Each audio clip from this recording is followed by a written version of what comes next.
What's up, guys? Welcome back to WWX. That's Wrestling with Xotics, and today we're gonna go over AEW Dynamite. Oh yeah, That's crazy. on this episode of Dynamite, it started off with Bryan Danielson taking on Ethan Page as a follow-up to what happened last week with their segment when Stokely called Bryan a raggedy bitch. Which actually, in all actuality, in AEW, Daniel is living up to that. He has not won anything or been in a stride that would make you think this guy potentially is a WWE Hall of Famer or anything like that.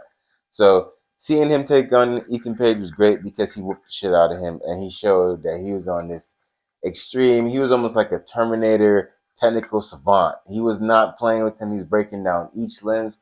And I also liked how he focused on the Achilles of Ethan Page because that's not something that's very focused on in wrestling. Yeah, he stomped that man's Achilles. He made him limp. Like, he was like, all right, you think you're going to be able to move? Yeah, you got the size advantage on me, but you're not going to be able to wrestle me.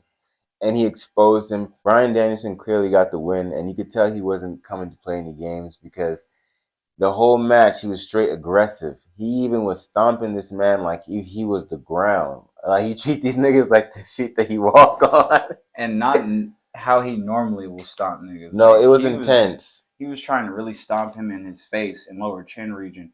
I think that's how overall Ethan Page got knocked out. Like, Bryan Danielson couldn't even clamp in his signature submission move because bro was already asleep. The ref was like, "Bro, get off him, buddy, sleep." You might have a real incident if you don't get off, Daniel. Right. But I thought that match was a good statement because it led to MJF, and MJF was watching in the back throughout this whole portion of this match. And I also just like the little aspects of that too. MJF could be on the show, but he doesn't need whenever he's on camera, it matters because he don't have to do too much. They're just watching him watch them, and they want to see this payoff. So it's like whoever's in the program with MJF, it's gonna be good because you're gonna be seeing this you're gonna be the driving force. You're gonna have more screen time than him because he makes it that he's an attraction. So you should be looking at it when you're in a program with him to make sure that you take the full swing of it because if not, you're gonna be like it's wasted momentum. You're gonna waste a push, and then you're gonna fall to the back burner while he's still doing the same thing he was doing while you're wishing like, damn, I remember a couple months ago I was in that program with MJF and I lost. Right. Yeah, so bro, honestly, for me, this match was pretty dope. But what'd you think about it? This was a more physical match than I expected. The momentum was shifting back and forth between them so frequently, you know what I'm saying? But Bryan Danielson still found a way to pull out that win 100%. and build momentum towards that match with MJF. But I still don't believe he's going to beat MJF. And not because I ain't got faith in him, but just because I just know how this wrestling shit works. He ain't go to win, bro. You right. You know, be up MJF supporter, so I'm gonna stand up and let that nigga not with it. You beat all these other people, you definitely not beating him. MJF's not standing for that. But moving right along, the following segment on Dynamite was Wardlow being interviewed. And now this interview, I didn't take away much from it, but I just love what happened during the interview. Wardlow was stating his claim to why he feels like he's going to beat Samoa Joe in the main event and take away the TNT title from him, which Joe already took from him in the first place. So the fact that you're in this position, Wardlow, your reign was lackluster. So you cannot be trying to make it seem like you're underdog and you're gonna state your claim and you're gonna be tough. Like I already seen Joe hold you. Yeah. He knew what he was doing. He held you, knocked you out, and then when he went to the pay-per-view, he beat you without even needing to beat you. So it's just like he's outthinking you already. You can see it's in your head. Yeah. Not only that, you're saying your head's on the swivel because what happens? Joe come through with this lead pipe straight to the right knee, just buckles him, and you just see this big 300-pound man just in agony. Joe just screaming at him and shit and looking at him like, you dumbass. You thought you could actually hang with me? I'm a former World Heavyweight Champion in multiple companies. Even in WWE, I'm an NXT World Heavyweight Champion, bro. Who are you? And then my thing is, Wardlow, you should be trying to really be under his tutelage. Let this program teach you everything to be a better wrestler. Now, with that being said, bro, what do you think about this brief interaction between Samoa Joe and Wardlow? I loved exactly what I saw because that told me that Samoa Joe's serious about keeping this belt. You know what I'm saying? And fuck Wardlow. Who is Wardlow? Nobody really knows him. You beat up a bunch of scrubs on AEW, bro. Not ready for real competition like my dog Samoa Joe. He ready to crush some shit every time. And we also gonna cover that match later on tonight too. We'll give you guys an update on that. For shit show. So next we got Hangman being evaluated, and he's basically being told the same thing that I've been telling him and y'all for weeks. If you keep fucking with John, you're gonna prolong your comeback or be a fucking vegetable. What you think about that fucking little segment they had there, bro?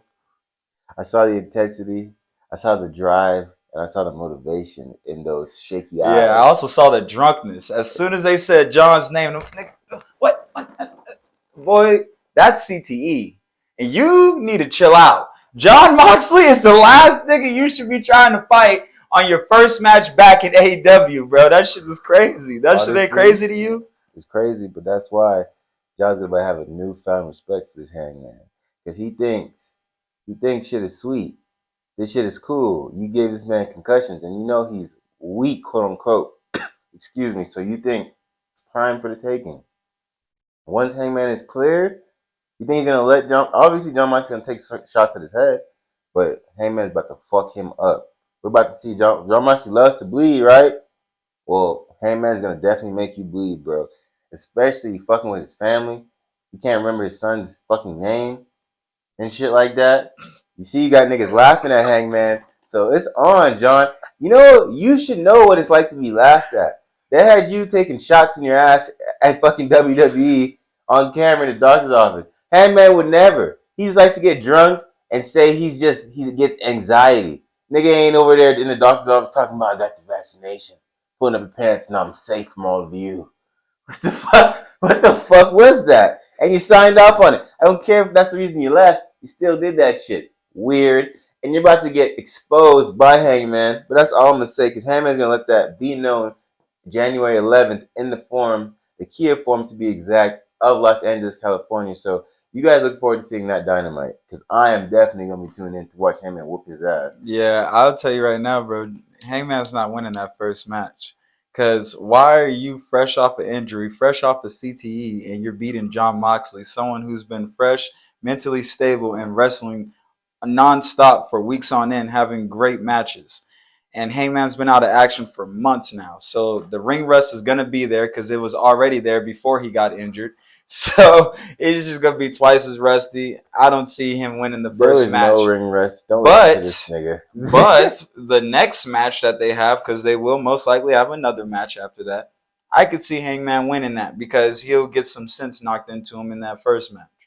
Hell nah. John is gonna lose. I'm telling y'all, John will lose. I just don't see him winning it because he's talking too much shit. He's calling this nigga a bitch. He knows, Hangman can't run down there because he would. Bro, But when he, you're built like John, wouldn't you? That nigga's a former world heavyweight champion in both companies, AEW and WWE, bro. Grand Slam champ in WWE.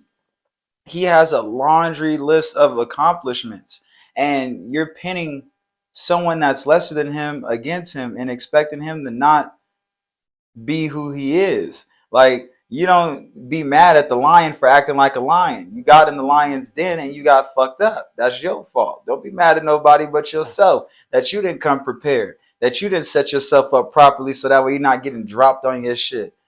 Come on now. Don't hate the player, hate the game. game.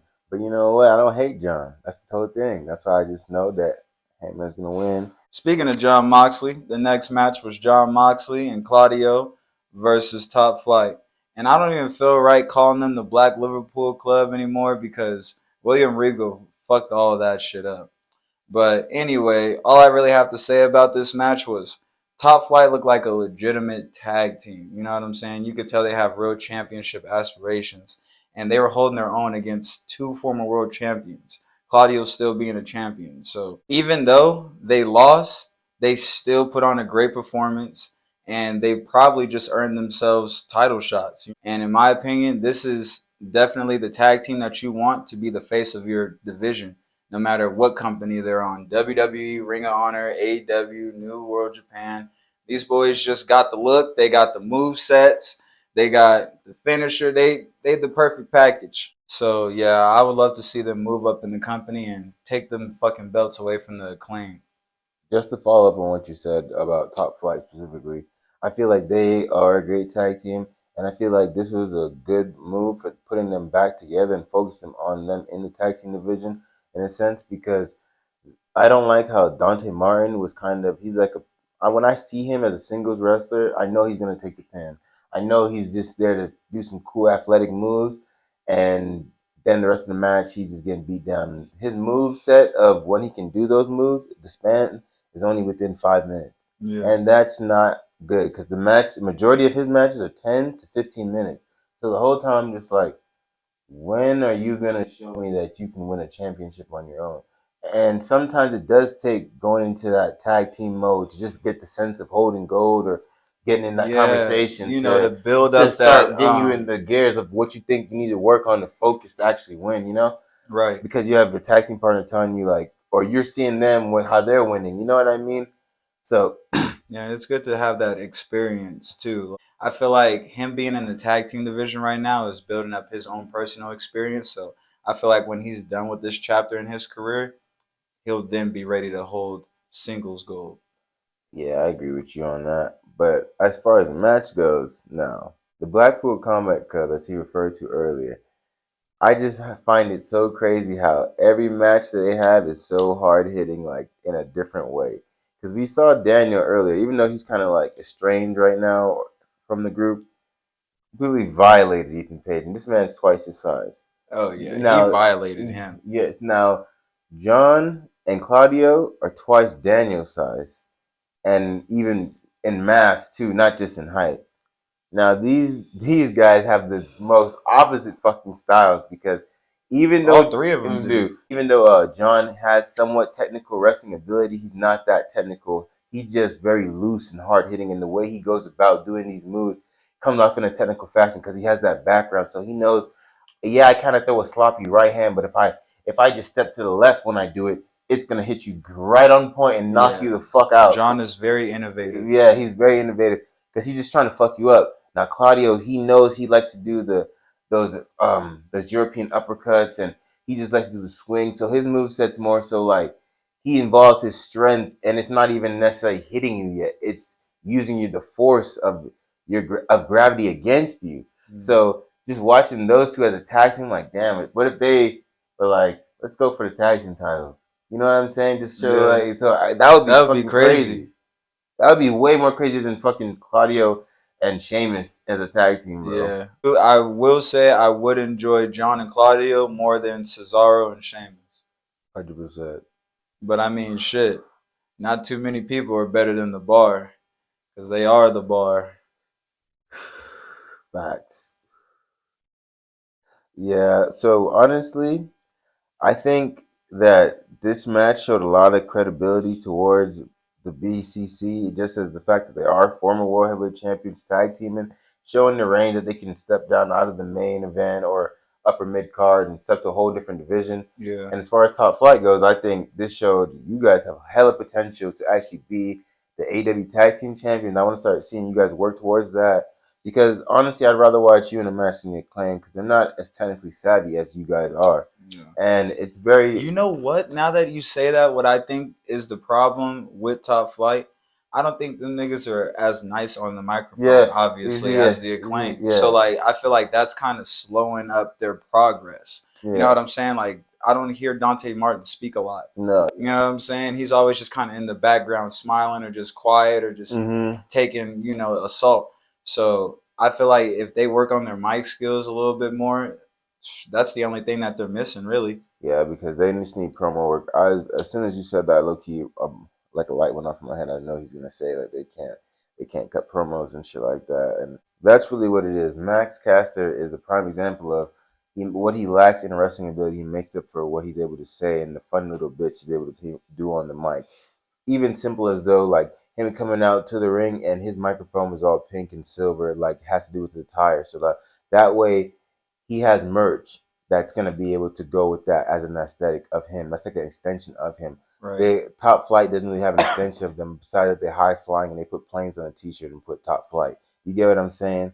It's like the shirt doesn't sell itself. Like they could full on just put that microphone and people be like, They oh, don't also they don't sell themselves. yeah, You know what I'm yeah. saying? I don't have like something to pander to the crowd or play to the crowd in the sense that As much they as can we get love involved. as much as we love pro wrestling, this is still sports entertainment. Hell yeah. Like you got to make something catchy. Like say something cool so that way you stick out in my head. It doesn't even have to be cool because we don't think that scissoring is cool, but it's so outlandish that It sticks we and we know hate it. We have exactly. some type of reaction to it. Kids shouldn't have to be at school getting in trouble for doing that with their friends. Boys shouldn't be doing that to boys. Girls shouldn't be doing that to girls. Kids should not be involved in that, and At they all. love it. So no. But yeah, man, if you guys just work on your promos and then also come up with some merch and all that other cool shit, that's all you guys is really missing because the wrestling is there. The wrestling is there. That's why we saying they have high championship aspirations. 100%, bro. All right, so following that match, we got Hook versus another scrub. Hook was not in a good mood, as everybody kept mentioning throughout the show, and he hardly ever is, just like his dad. You feel me? And man, he did this nigga bogus in under 3 minutes. And the whole time watching him, I'm just like, wow, man, Hook is cool, but I really want to see him do that against some real competition. 100%. And I feel like Big Bill is the perfect dude to test that on. I just want to say real quick, I thought he was almost gonna be able to get away with doing that suplex, bro. And I really wanted to see it because he had his hips popped. I was like, oh, this nigga I about was to like, throw. Bill, don't let him do that. Don't let him. Bro, don't let him do that. He's gonna Think fuck with about you. what you just went through in WWE. WWE. Don't let him do that. Look, if you was back in WWE, all right, cool, let the little nigga slam you. Oh, that's lit. Give us something to cheer about. Can't do that now. No, you're in AEW, bro. This is AEW is basically like the G League for WWE. So when you're on AEW, best believe WWE is watching you and they're waiting for that contract to expire so that way they can, you trying to come over here? At this point, your character cannot afford any flaws. You know what I'm saying? That's too hard for you to come back from. So you need to maintain this aggressive streak, this aggressive side, and show people what they're missing out on or what they could possibly have in their company. 100%, bro. Because I feel like him and Enzo breaking up and then them putting Enzo over him, Ooh-wee. that led him to substance abuse, and that led him to substance abuse. That led him to a divorce. That led him into the darkest point he's ever had in his career, and he was buried. Buried. And WWE released him on top of all of that shit he was going through. So, and that's why you see him in the shape that he's in now because he completely reinvented himself and went back into being, haha, I don't even feel no funny catchphrase cast. I'm stomping on niggas every chance I get. And you know he still got mic skills too. So boom, there you go. He could possibly be a future AEW or just a world champion anywhere. Anywhere in Because he general. off like perfect example. He is what Luchasaurus is missing and why they needed Christian Cage. Because Big Bill can talk for himself, but if he had Christian Cage, he would. It would be kind of pointless because he could talk. Lord. He could talk for himself, but at the same time, it'd be cool because Christian would be like, "I don't really got to wrestle," and that would be a cool mentorship. Yeah, because he'd be like, "All right, I'm gonna teach you everything that Tomko's bitch ass couldn't really learn because all he could do was get tattoos and be bald and grow a goatee, but niggas ain't really investing in him because he can't speak for himself. He's just boring. You know what I mean? He just go out there and be a dinosaur. LOL. Literally. I just wanted to mention that Jungle Boy came out and saved Hook from actually getting fucked up. And I think this is a cool partnership, low key, but at the same time, I'd rather see these guys go for singles championships because Jungle Boy's coming out of a tag team and he already won that feud, and that shit should be dead now. I don't expect to see him in anything Christian Cage or Luchasaurus related. And Hook is still trying to prove himself. So why are they going to come together? Why is he trying to mentor Hook? Like he's still learning himself. I don't think Hook is gonna go for any of that. He just seemed like he just too cool for that shit. Yeah, he's like, bro, I want to be myself. I want like, look, I appreciate you helping me, but you stay over there, bro. I'm the champ right here. Yeah, exactly. So I don't see that partnership doing too well, Yeah. Or he could just be trying to get close to Hook so that way he can get that FTW championship off him. You're right about that, bro. I didn't think about that because I viewed Young Boy as like a face. But at the same time, he could be trying to be on some character development ship, show his depth and being a heel. Because that's what you wanted from him, though, right? You wanted him to switch it up. I think it would be a cool rendition if he did something along the lines of paying homage to his late father, who was an actor, and he acted like as if he was too cool. If he went to go that heel route, like Did you know when I came from? That like I've seen and experienced so much, and I've been to cameras like something along like maybe he comes around carries around like a cut like an action scene cutter or something Yeah, like that. Like go the gimmick route because it seems like you like gimmicks, but like this jungle shit is too corny. yeah. Like If he had to, especially you're not swinging on in no fucking like on the yeah, branch you're or not something. doing any of that extra shit. And I was gonna say, if he had to, I would say just make your name straight up Jack. Introducing Jack. Keep it at that. Cody had just Cody in AEW because he had legal purposes until he got the name. So you know you can do that. Next on Dynamite, we had the Ocho discussing his plans of destroying Ricky Starks because he decided to forfeit his joining of the JAS. And I honestly think he did make a mistake.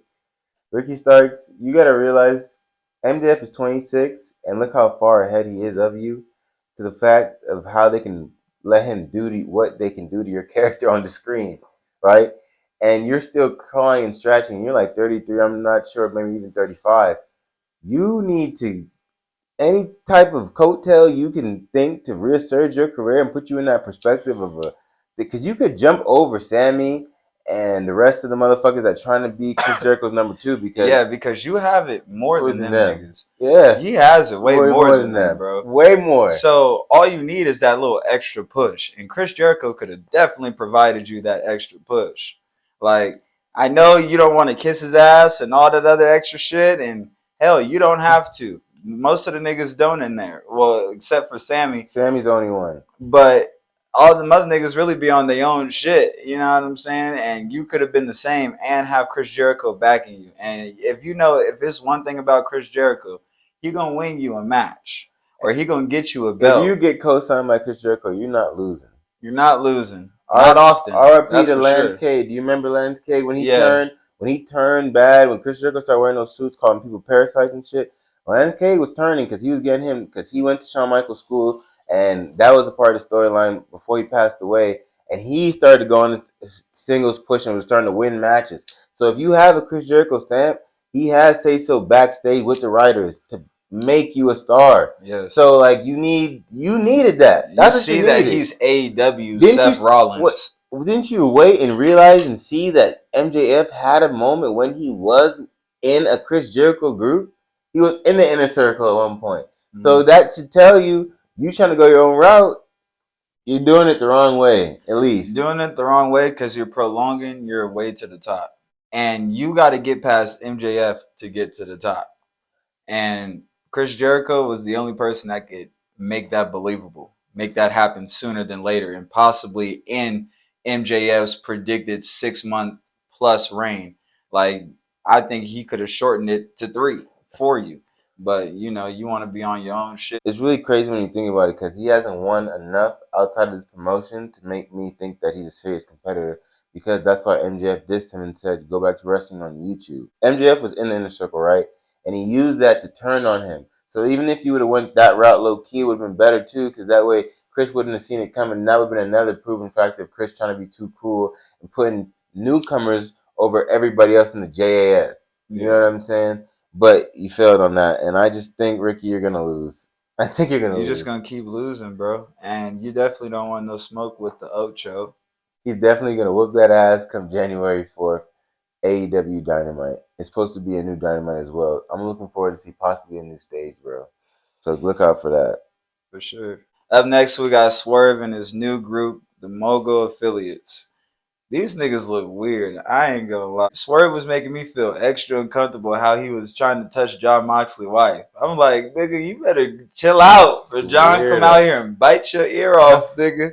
But they was interrupted by Yuto, and he was disgusted by what Swerve did to Keith Lee last week. I don't know if y'all saw that, but Swerve put a cinder block on Keith Lee's stomach and jumped from 15 feet in the air, going through the cinder block on that nigga's stomach. Crushed him.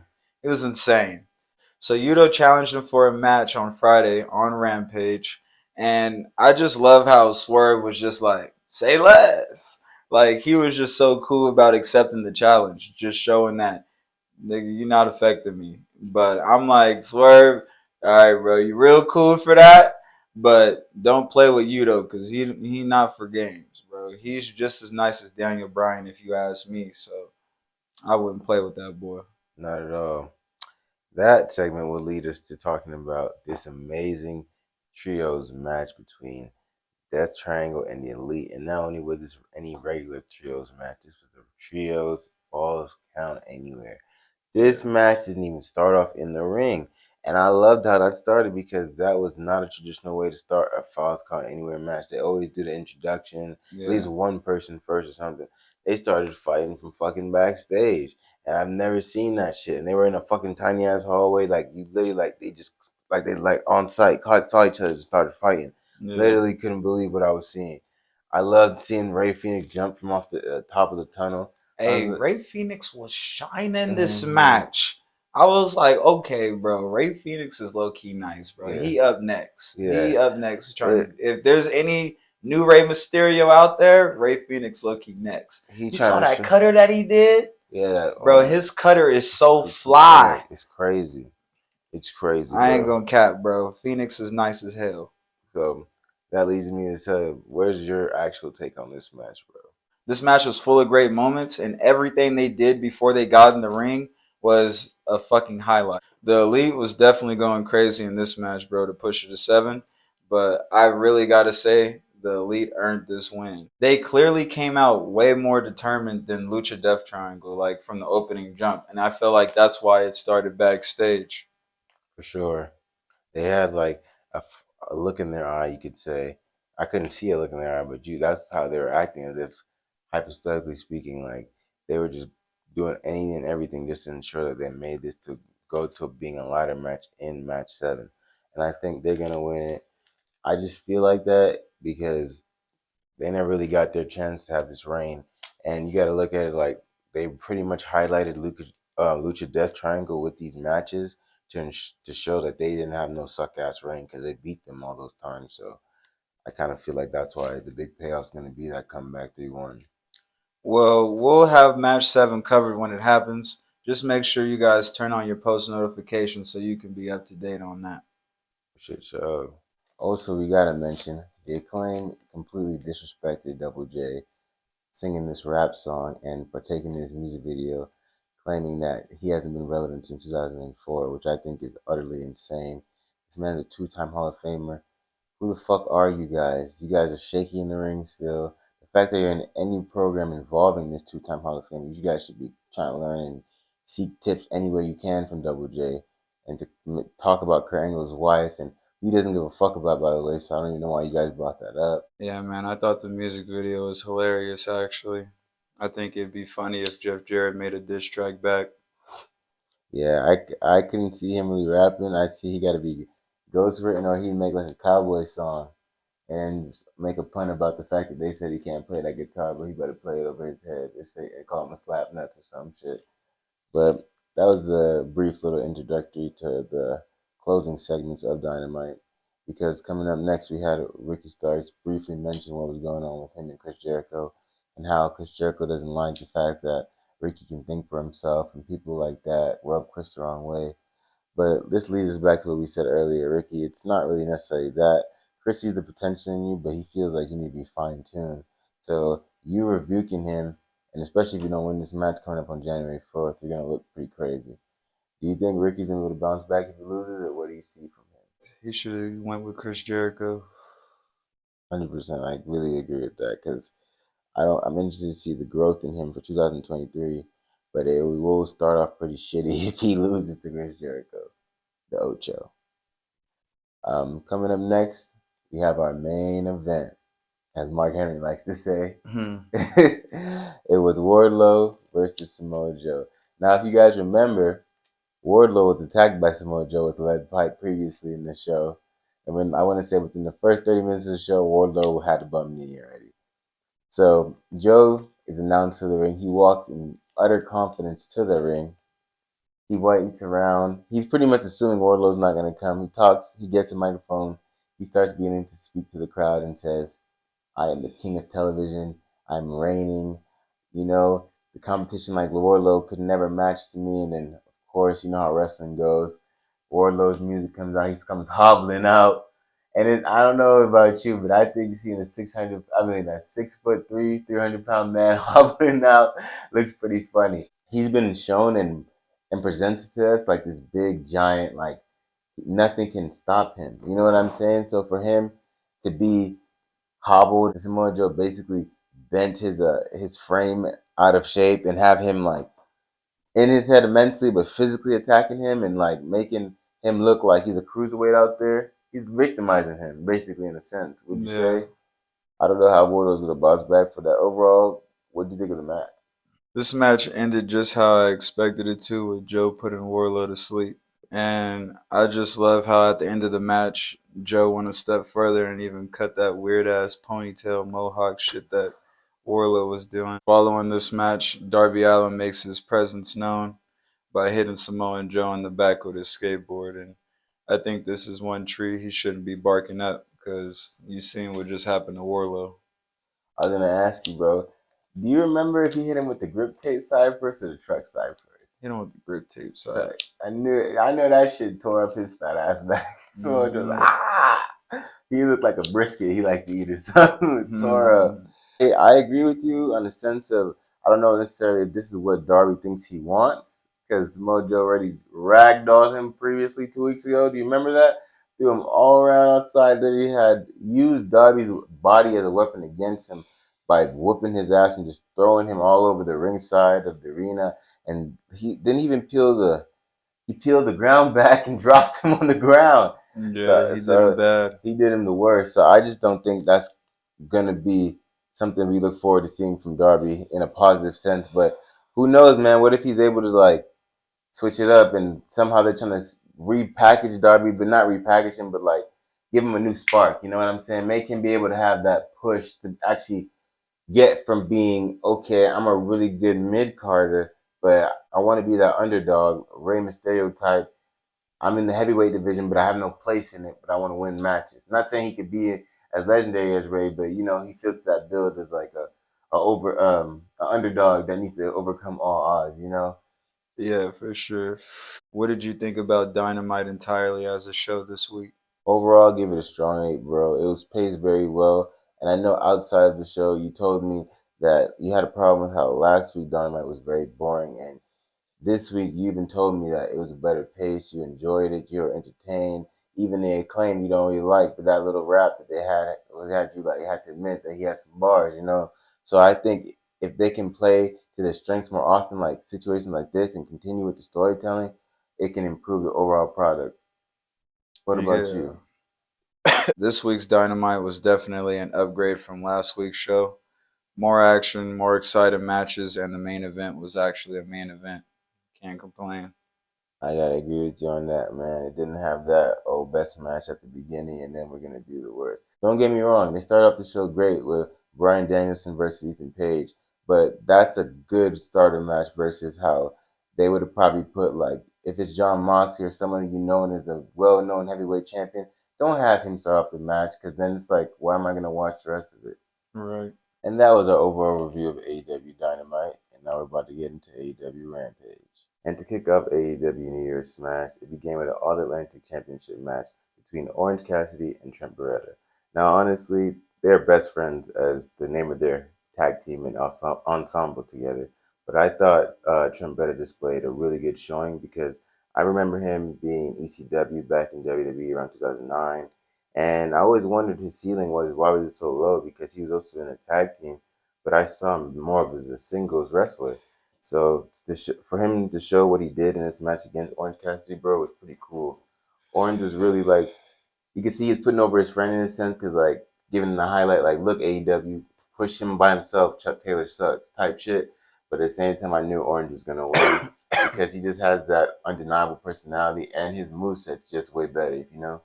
So what do you think about it? Start off by saying, man, Orange Cassidy is just so cool. He's just got one of the coolest gimmicks in wrestling. And this was some great competitive wrestling. And Orange Cassidy's Orange Punch just looks way better than Roman Reigns' Superman Punch. I don't know why, just when Orange Cassidy do it, it just looked more lethal. I think it's just the way he cock it and it's just straightforward like Roman. When he does it, his shit is all the way back here, just looks extra animated for the t-shirt purposes and shit. But Orange Cassidy, he looked like he getting straight to the punch. No pun intended. This was a great way to start off Rampage. I completely agree with you, bro. And then that leads us to our next thing that wasn't a so great segment between Darby and the interviewer and Sting, where he continued to like almost beg Sting to say, "I believe in you. You could beat Samoa Joe." It's like it's kind of one of those things. He knew Sting doesn't believe in him, but he wants him to say it out loud so it motivates him. So he keeps hearing that shit in his head, like "you didn't believe in me" type shit. But it's like, Darby, you're like a two-time TNT champion. Why are you even needing approval? I'm pretty sure you lost to Miro, but you were fighting people like him. Why are you even looking for approval in Sting? You know what I'm saying? Like, you should know what you're capable of outside and inside the ring. You don't need a retired 63-year-old telling you, yeah, you're good, Darby. And Sting wanted to keep it a buck with him and just be like, bro, you ain't got a chance. Because that's what we was all thinking. This is, like I said earlier, this is just one tree that Don't want to bark up. you just don't want to bark up, Darby. Speaking of horrible entities, this newcomer, well, he's not a newcomer, but I'm tired of him. Kip Sabian. Because I say he's a newcomer because he's not on my screen consistently enough, and then now they're just throwing him on us.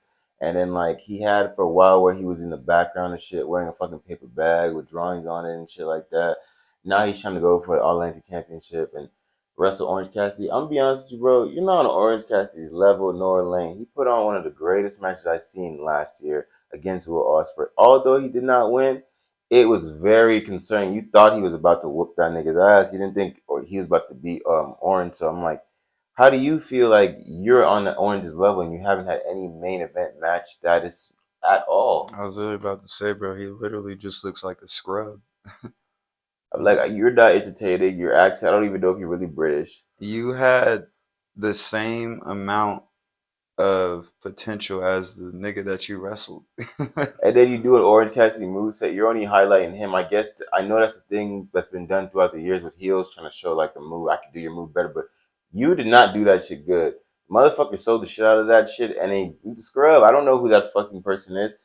Cassidy is doing this shit on real AEW talent, real out of country talent because he's the All Atlantic champion. He's done that shit to Will Ospreay and nearly got he got to 2.99999 on that nigga. So how are you trying to think that you're going to come across him and you're gonna be able to beat him? Right. That shit was boring overall. Very boring. It was a horrible match because you need higher quality of competition to really highlight you because that was not it. This brings me to my next point of action. Jon Moxley addressed the crowd and he spoke on Hangman once again. I'm surely going to pass it over to him and he's going to speak his piece on that. But I just want to say, John, you're doing too much.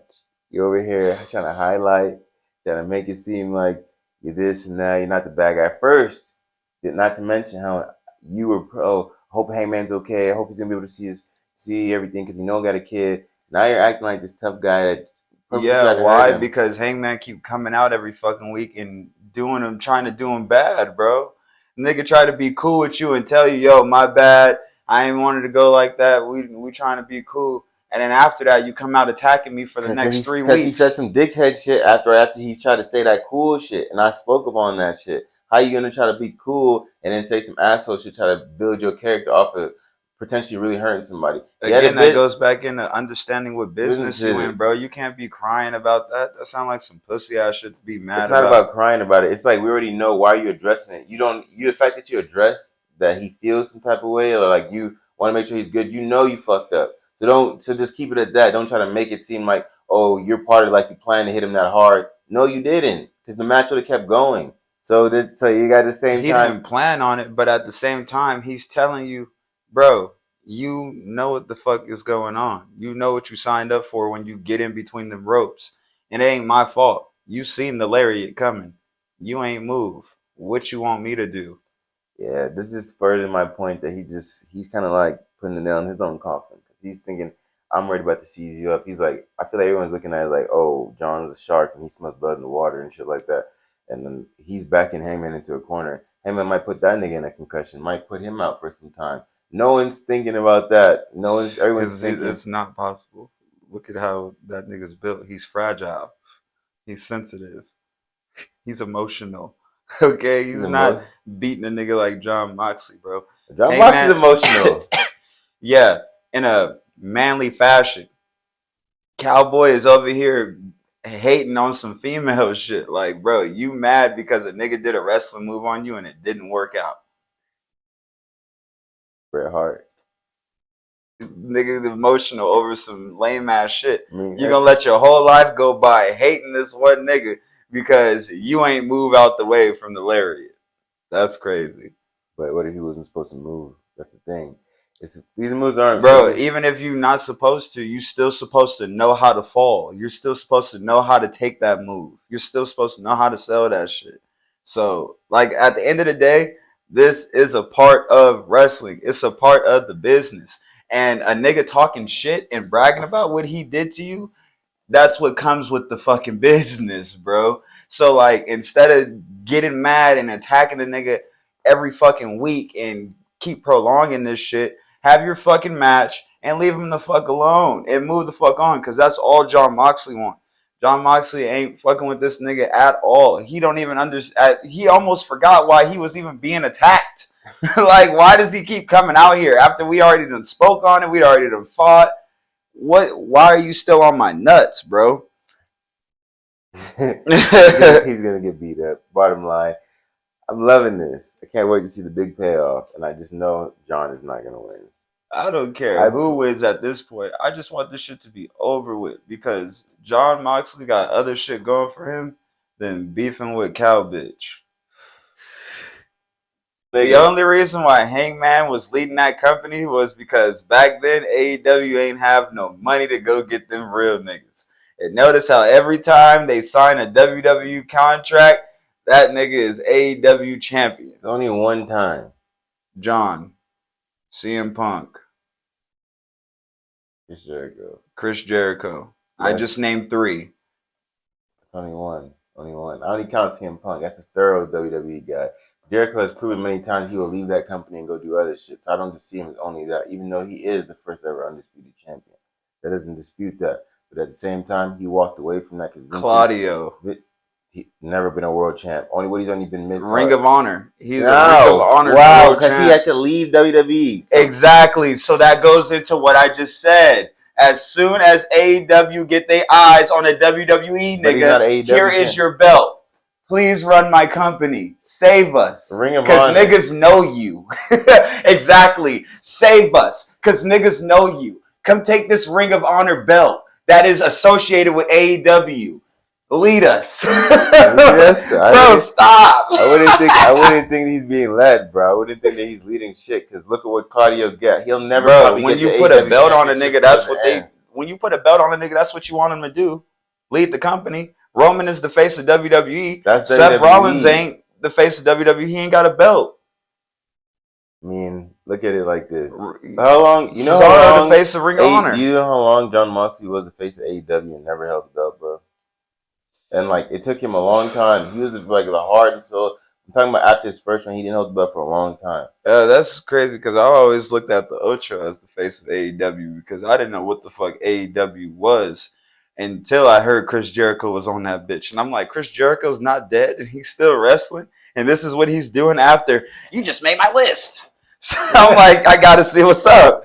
But nah, bro, I wouldn't even give that to John. John is that nigga, but he ain't really get the face of that shit until he got the belt.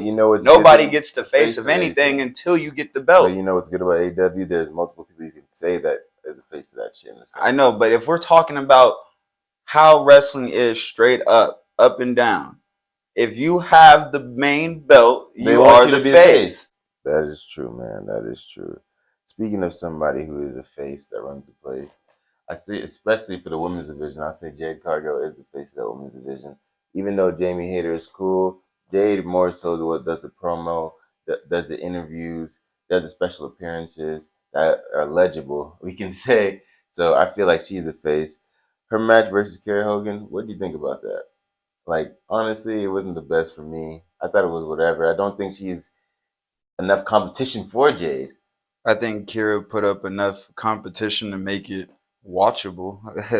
That's for sure. But overall, Jade just made light work of that bitch, and especially with Red Velvet acting weird on the outside. I'm like, Jade, you just need to leave the bitches overall. You should have left them back in 2022. Bro, Jade was never in any real trouble in this match. You know it. I completely agree with you. Like I've said before, I really think she needs to ascend in this women's division, like main title type. Like she should have that shit. Like I'm surprised, but I get why they did this. Like they really seen what how risky it was having a secondary women's title, and they're like, okay, we seen the women's actual title waiver. This we won't let it happen with this one because if they let this shit waiver, it would just be fucked off completely. So they've done a great job of managing Jade's character and her as a champion and building that title. So I think whoever does beat her, it's gonna make a legible star, but just don't make nobody that's weak like Kara Hogan. Don't make it be any of these baddie bitches unless they show like increasingly amount of improvement in the ring, bro. Because it would just be you kind of just derailed Jade's whole shit if you do that. I would need to see her in that main women's title picture because that way she won't have no arguments against her being an actual wrestler and not just a athlete that transferred into the sport and because she has a look, she's prospering. You know what I mean? I don't think that Jade is just gonna lose to somebody for that belt. I think she's just gonna eventually just drop the belt because she's done ran through everybody and she's just like, here, boom. And you don't want nobody to fuck up that perfect record. You know what I'm saying? She could be like Mayweather and just, all right, I'm here, take it. You can have it back. And then go fuck with the main title. You That'd know be what I'm cool. saying? I think I didn't ever thought about that, but that'd be a nice, interesting twist to her character. Like just showing her again why she's like Yeah. that. She's 49-0. So why wouldn't you want to end with a nice record like that? 49-1 would look fucking hideous. Crazy. Yeah, Jade. I think you just listen to him and just retire that and make sure your character is stamped in that way.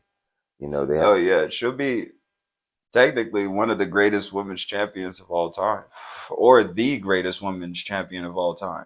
and yeah, and it's kind of crazy that she started off as it's not like she had the title the whole time. Like she on that record, she gained it. She went to a tournament. She put up a streak. So she was basically defending a title when she was trying to get a title. hmm That's why I'm like, yeah, nah. You work too hard to just possibly get that one on your record. Fuck that. I don't care if the record restart or not. Your overall history record, career record don't reset. That Yeah. shit gonna say 49-1. You gonna be mad Mhm. as fuck. Absolutely. I can't believe how I forgot to mention this. Jeff Jarrett responded to that pussy nigga mask caster. He over here talking about Jeff Jarrett. Like, wait, tell him what Jeff Jarrett said, bro. Because you know you want to tell what Jeff Jarrett said. He told Matt Caster that he got more shower time than Matt Caster's got ring time. That shit was hilarious, I bro. was You could tell rolling. Jeff was just real pissed off, bro. And I just like how Jeff always just be on point with his promos. Like I just wasn't expecting him to come out and just flat out say some shit like that and just keep it pushing. You know what I'm saying? And I thought he would have been thrown off by how hard fucking Jay Lethal slapped that nigga in his arm before he even started speaking. Bro, he slapped him like it was an actual chop. Like he really whacked his ass and walked out the camera frame. I'm like, and then Jeff just flows. Jeff don't fucking blink, don't flinch, don't It's that nothing. real Southern hate. Bro, I would have looked at Jay like, nigga, did you just slap me on national television that hard? For why? Like, the fuck is wrong with you, nigga? You don't make fun of me and Jeff. I would have got on him first, and then I would have acknowledged the claim. Like, bro, you tripping? Settle down. Jeff proclaimed to end Max Caster's career, and I think he should. Just off the strength, like, who are they to diss a two-time Hall of Famer? As I said before, these niggas have not proven themselves anywhere to be on a level to even be in a program, and they should be lucky that Double J just wants to work with them. Let alone he's saying all this shit. I don't know what the And he gonna relationship, put him over. bro. I don't, and that's crazy if he does, bro. You is. Yeah. Come on, bro. You know how this It's wrestling this shit shit go. go. It's crazy. Bro, I honestly just I don't want to see them win though. I just come on. At least okay, if Jeff Jarrett has to lose, he gets to put the guitar over Max Caster's head. because he deserves it after all that Bro, I'm shit. so mad that the claim. Well, let me just say that Matt Caster is so talented at rapping, bro. He just make me laugh at that shit, bro. I be so mad when I'm laughing at that shit. Like, bro, I don't like these niggas, but this shit is hilarious, bro. The niggas just in the back, just going crazy. I'm like, yo, what the hell is wrong with these niggas, bro? Like, these niggas is hell, real hell. Like, I swear. And then you got fucking Billy Gunn's freaky ass. Bro, this the he biggest the freaky ass backup dancer. Just bro. Oh my god, these niggas is jokes, that's bro. their thought in the background. Yes, right. That's their music video all tied hoe. up. This nigga 55 something trying to shut up like And now he a dude. music video vixen. Oh my god, bro. I'd be like, what the fuck? This nigga is somebody's dad, bro. He got his kids on the show with him. That's why his kids disassociate. Because they don't want to be on that shit with him. They're like, come on, delete. Or do anything besides that. You're not my dad. We can't give Jay Lethal no passes either, bro. And ever since Matt Caster said that he's just known for impersonating people, I've really just been looking at Jay Lethal like, bro, how did you get by so many years and so long off other niggas' gimmicks? I've never heard Jay Lethal talk normal. He's always either talking like Randy or Rick. And that's Randy Savage for you guys that don't know. I've never heard him talk just like, hey, what's up? I'm Jay Lethal. No. It's, well, look at this, brother. This is how we're going to fucking do it. And I'm like, yo, nigga, you don't ever be just yourself. Be yourself. Like, and it's funny because the wrestling community's white racist side just be letting him go on television and just make a coon of himself. Like, bro, remember when he was impersonating Ric Flair on TNA and made Ric Flair damn near strip out his clothes and elbow shit, bro? Yeah. They had the wool off and shit. Bro, like, I'm just like thinking like, you really got away with this shit, bro. And you made an entire career out of impersonating niggas. Like, isn't that crazy? And you still relevant today. How? Now he's just Lethal. Now he's just Jay Niggas Lethal. like that usually don't make it longer than fucking a couple years, bro. That shit is crazy as fuck, bro. Like, you said it best. This brings us to our main event. Swerve versus Wheeler Yuta. What do you think, bro? I want you to tell me your honest opinion of the whole match and everything first. Then I'll hit you with mine. So again, y'all, this match is happening because Wheeler Yuta wasn't fucking with how Swerve was doing Keith Lee last week. And I'm just confused because I'm like, why do you care? What's the fucking point? You know what I'm saying? Like, what you got with Keith Lee to where you got to go and risk your career to spin for him? Because them boys will do you bad. Which brings me to this match. Now, this was a real technical battle, and both competitors' technical arsenal was on full display. But in the end, Swerve ended up just doing them bad.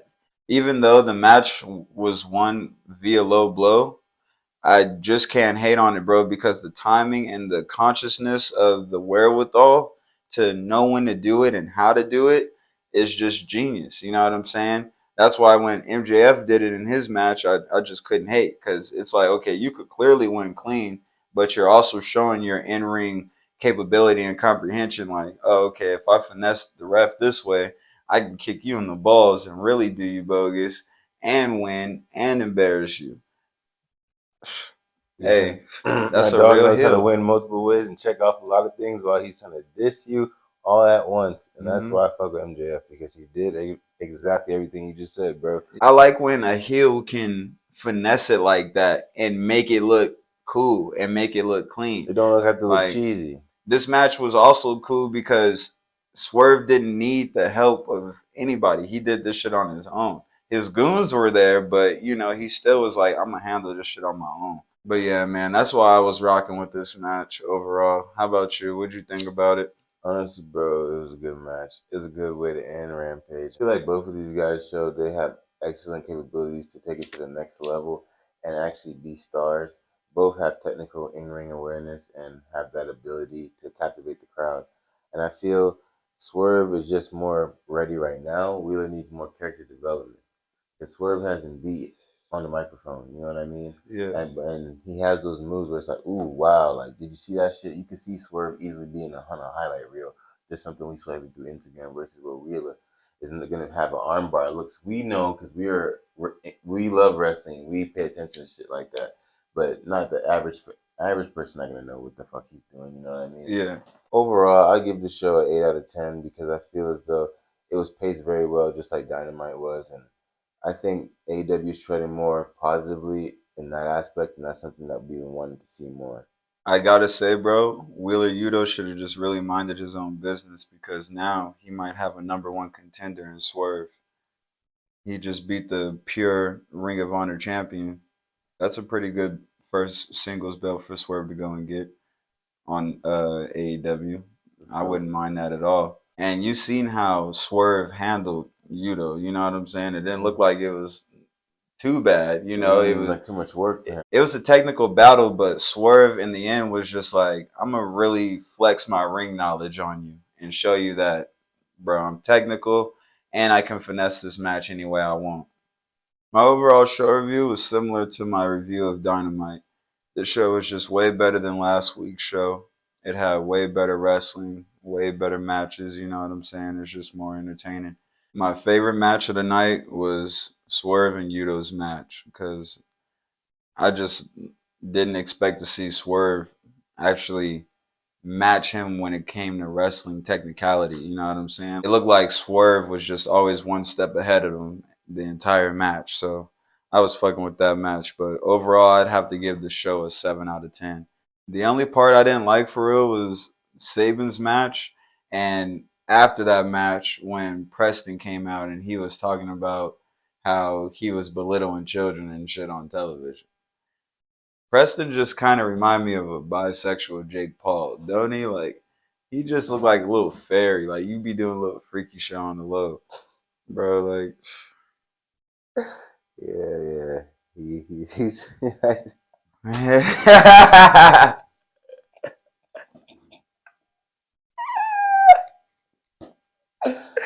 oh shit. Oh my god. but yeah, man, that's my overall show review, man, and that's all we got for AEW Rampage.